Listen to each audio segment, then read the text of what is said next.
Каде е заштитата на достоинството на македонските народни избраници? Тој што е должен да го чува и угледот на собранието и да ги штити претениците. Тој прв ви се има подпишано и иницијатор за оваа предлог одлука за ваше разрешување. Нема почитување на деловник, нема почитување на угледот и на достоинството, не само кон вас, туку и кон сите пратеници од опозицијата. Каков е овој однос? И зошто 4 минути пред почетокот на седницата ни се доставува предлог одлука за ваше разрешување? Толку ли етно?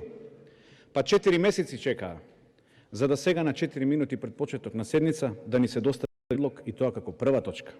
Ако беше се во ред, зошто се чекаше 4 месеци? Изгледа дека повеќе од јасно е дека таа симбиоза на заевизмот и на доизацијата на државата е во криза и незините експоненти тоа веќе го чувствуваат. И токму затоа се брза со комплетна деградација на системот и партиска окупација на истиот. Затоа насилнички одат и им се брза и со Академијата за суди и обвинители, затоа не ја консултираат опозицијата за Законот за внатрешни работи, иако за тоа имаат јасни насоки од прибе, кого веќе го заборавија. Затоа и на ваков недемократски начин, со кршење на деловник, ја силуваат демократијата во овој дом. А овој дом, наместо да биде дом на граѓаните и кон кого сите ќе имаат почит, кога овде, ќе ве подсетам, во јануари 1991 година се носела декларацијата и сите сме биле горди на таа на декларација за независност.